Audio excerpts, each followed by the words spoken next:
Hey, it's Chase from On the Table Gaming, and today we're taking a look at Zombicide Gear Up, a cooperative flip and write game from CMON and Guillotine Games. This is actually a standalone game, not an expansion to the wildly popular Zombicide miniatures game, and this is actually a review copy from CMON Games.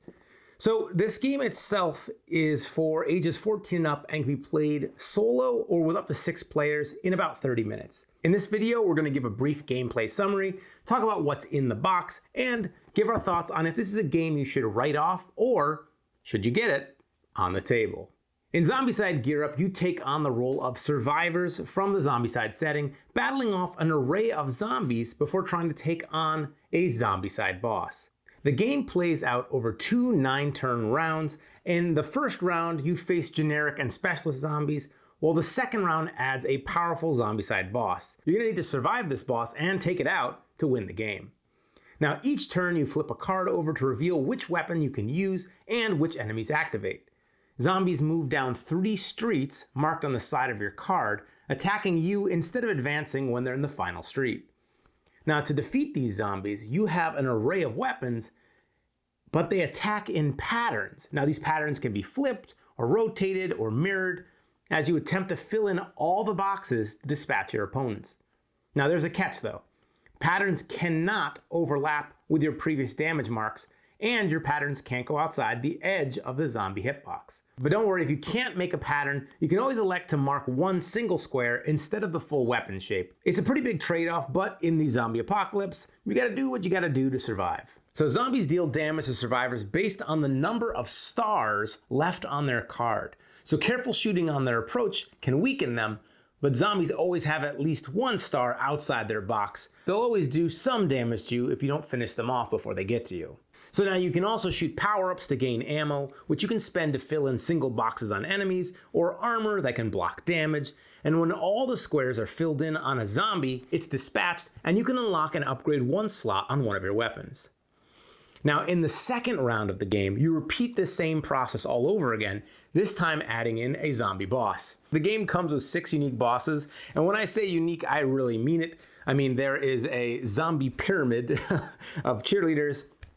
There's the Dead Sox, a baseball team. There's also a superhero and a zombie elephant. So there's a lot of really interesting things here. And so now as you go through the second round with the boss, you're gonna flip over now, instead of reinforcement cards, these boss activation cards. And so they might be spawning additional zombies with them, but they'll also take actions, possibly doing their special attacks.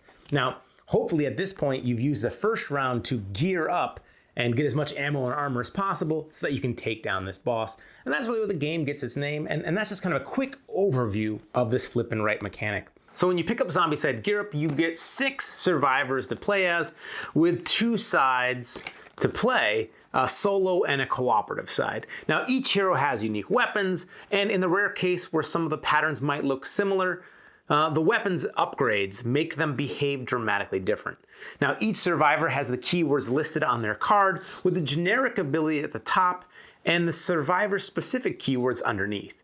Now each survivor is represented as a solo mode companion card as well, and there's a leader card that determines the difficulty mode and explains the turn sequence. There's also spawn cards, spawn card aids, boss activation cards, the turn cards you flip, and of course the hefty deck of regular and specialist zombies. Now the art of Danny Ortiz is fantastically silly, and while its lighthearted depictions might not be everyone's cup of tea, this is a lighter Zombicide themed game, and it's not afraid to lean into that. You receive between 2 to 3 copies of each art piece depending on the type of zombie, and there's enough variety here that it doesn't seem repetitive as you're playing through. So I know it's a little weird to say that taking care of your board game pieces will make sure that your board game doesn't get damaged. But let me bring us to the topic of this laminate on here. Now you're gonna be marking these up a lot and wiping them. And these smaller zombie cards, they're pretty good cardstock here. You're not gonna be able to bend these and hurt them through typical wear and tear. They've got these nice rounded corners, and these are really sturdy. So you can mark these up to your heart's content, not an issue at all. Now on the larger sheets here, right, we've got the bosses, which are still pretty sturdy, but once it gets to this size, it gets a little bit more flimsy. And particularly with these rectangular shapes, you want to be careful. As an educator, I've laminated a few things in my day, and with something on this size, you don't want to be like banging the sides. And if you're really mistreating these, you can start to get little bubbling on the inside of this, on these larger laminate sheets. So you want to be careful about that. So just be mindful of it and don't mistreat your boards. But because these pieces are so much longer than these ones, the way they're cut, that's more of a concern I have here. And I'll show a close-up of what example of what that bubbling might look like. So take care of your materials. Just be mindful of that. Anything that's laminate. But really, the zombie pieces, the quality here, like it's really hard to do that. I try to scuff it up a little bit. Not happening. So what do I think about this game? Well, this is a quick game, and once you've got the rules down, it's easy to play in 30 minutes. If you're hosting a Zombicide night, you might even open with this while you're getting snacks together and setting up miniatures and tiles for a Zombicide or a Marvel Zombie scenario. At a more generic game night, this is a great palate cleanser between larger games. And now this game has weapons, and while the art depicts zombies, the gore is minimal, and I think only the zombie crawlers show blood in liquid form.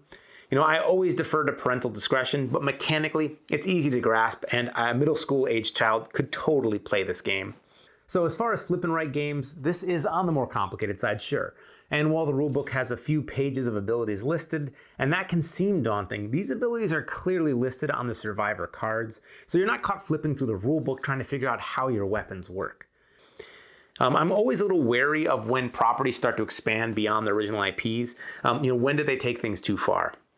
And you can get into situations where IPs are just slapped on just anything just because. Fortunately, I don't think that's the case here. The Zombicide theme fits well with this gameplay. It's easy to imagine the multiple shots needed to take down a zombie, and the zombies closing in street by street just works. This is smart. It's a great way of branching out, in my opinion. This might be a great way to introduce someone to the Zombicide franchise as a whole. Now, the cooperative aspect of this game takes place in just a few areas. So first, when new zombies arrive, you discuss as a group how you want to divide them up among players. Then the other big cooperative period or timepiece of the game is when you're able to use a weapon with a long-range ability. So this actually allows you to attack zombies in streets other than your own. And for game balance, this ability is typically limited to one of the survivor's weapon, and it often needs to be unlocked. So, what can happen here then is, especially when you're learning the game, you just focused on what's in your streets and what's right in front of you, and the cooperative aspect doesn't really manifest itself that much. Once you get to the later round, that second phase and the boss shows up, you're going to realize, oh, we got to start collaborating more. May have been too late then. But on our first playthrough, we didn't realize how great that long-range ability was. And with the lure of getting extra ammo or armor from other abilities, we ended up prioritizing those weapons over the long-range ones. But one of the cool things about long-range, that ability, is that when you gain ammo and armor bonuses for attacking zombies in other player streets, both you and the other survivor gain those bonuses. So once we realized that, we made a larger priority to shoot to other people's lanes in our future games. Now, the thing is, once we were like, oh, we just got to do that, great. Well, the problem is then when you flip the cards up, they tell you what weapons you can use. And so you might not get to use that weapon at long range for a while. So the game is cooperative, but in a limited and strategic way. There'll be plenty of times with you heads down, filling out squares and solving unique puzzles right in front of you. And if you're looking for an experience that facilitates more social play, you might find this was a mismatch for your specific needs. So is this a game I'm going to come back to and play? Despite not being a style of game I typically spend a lot of time with, it's a quick teach. It appeals on theme to some of my group that really loves Zombicide, while still being accessible enough to people who might not care about Zombicide at all. And while it's not something I'd pull out as a game to introduce someone to board gaming, it's in that next tier as a bridge where it can bring people together of different gaming experiences, folks who have played some board games before and really enjoy it, but maybe aren't typically into the style of games I enjoy.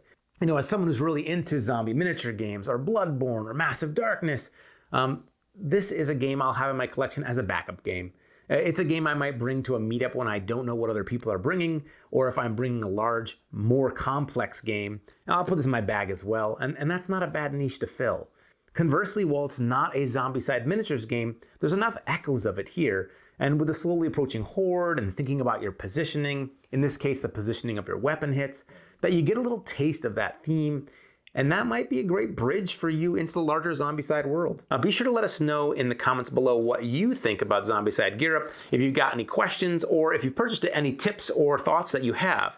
And in the meantime, we hope you get Zombicide Gear Up on the table.